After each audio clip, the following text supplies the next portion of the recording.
আসসালামু আলাইকুম। আশা করি সবাই ভালো আছেন। আলহামদুলিল্লাহ আমিও ভালো আছি। সবসময় আপনাদেরকে আমি ইলেকট্রিক কাজের আপডেটগুলো দিয়ে থাকি। যারা নতুন বিশেষ করে তাদের জন্য কিছু আপডেট নিয়ে আসি, যাতে তারা কাজগুলো শিখতে পারে, কাজগুলো করতে পারে। আমি এখন যে কাজটা দেখাবো আপনাদেরকে, কংক্রিট হওয়ার আগেই পাইপগুলো দিয়ে থাকি, এর সম্বন্ধে কিছু আইডিয়া দিব এবং কি দেখাবো।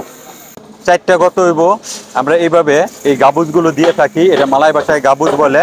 এই জায়গায় এই যে তিনটা পাইপ দিয়ে রাখছি স্ল্যাবের জন্য, যাতে স্ল্যাবে উঠতে পারে। এটি হলো ডিবি, এটি হলো সকেট, এটা সকেট, এটা সকেট, এটা হলো সুইচ।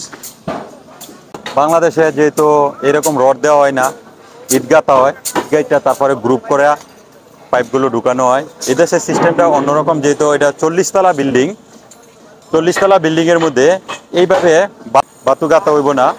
কারণ বাতু বলতে কি, আমরা যেটাকে ইট বলি, এই ইটগুলো এইভাবে দিব না। কারণ 40 তলা বিল্ডিংটা লোড সেটিংটা নিতে হইব। ইটের বদলি ডাইরেক্ট এরকম ওয়ালটা হয়ে যাবো গা, এই রড দিয়া এখানে কংক্রিট হইব। এটা কিন্তু একটা রুম, সবই রড দিয়া করা হয়েছে। যে এটা একটা বেডরুম, এটা এরকম রড দিয়ে করা হয়েছে। তো কংক্রিট ঢালাই দিব, কংক্রিট ঢালাই দিলে আমরা এই পাইপগুলো আবার ছাদের উপরে করব। আমি একটু, এটা হইলো গিয়া অ্যালুমিনিয়াম, এই পাশে সেম এরকম অ্যালুমিনিয়াম দিব, জাস্ট মাঝখানে কংক্রিট গুলো দিয়ে রাখবো। এত টাকা ব্যয় করে একটা বিল্ডিং করার কারণটা কি, এটা 40 তলা বিল্ডিং, এটার মধ্যে যদি রড দিয়ে না করে, ইটের গাঁথনি দিয়ে করলে এই বিল্ডিংটা থাকবো না। এর জন্য মজবুত ভাবে এরকম চারিদিকটা রড দিয়ে করা হয়। আমার পাইপগুলো প্রতিটা জায়গায় জায়গায় আমি এইভাবে সেট করে রাখি, যেন যেন পয়েন্ট লাগবে, এই জায়গায় পয়েন্ট লাগবে, এরকম পাইপ দিয়া গাবুজ দিয়া রাখি। এটাকে মালাই ভাষায় গাবুজ বলা হয়। এই গাবুজগুলো আবার খুললা আমি এখানে গতা সেট করব, যেটাকে বাংলাদেশে আমরা বক্স বলি। এই বক্সটা এই জায়গায় দেওয়া হইব। তো এটি এরকমভাবেই সেট করা হয়েছে। এই যে এই পাশে গাবুজ দিছি, এই যে অ্যালুমিনিয়ামের সাথে লেগে রয়েছে। কোনো ইটের কোনো ওয়াল নাই, সম্পূর্ণটা ওয়ালই আপনার এই রড দিয়া কংক্রিট ঢালাই। পাইপগুলো যে করছি, এই পয়েন্টগুলো এখানে শেষ।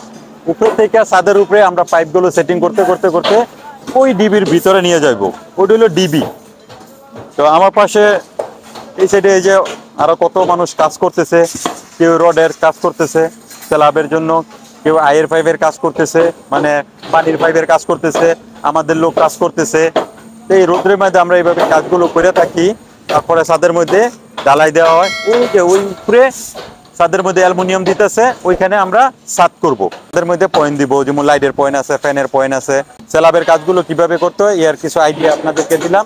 তো সবাই ভালো থাকবেন, সুস্থ থাকবেন। আল্লাহ হাফেজ।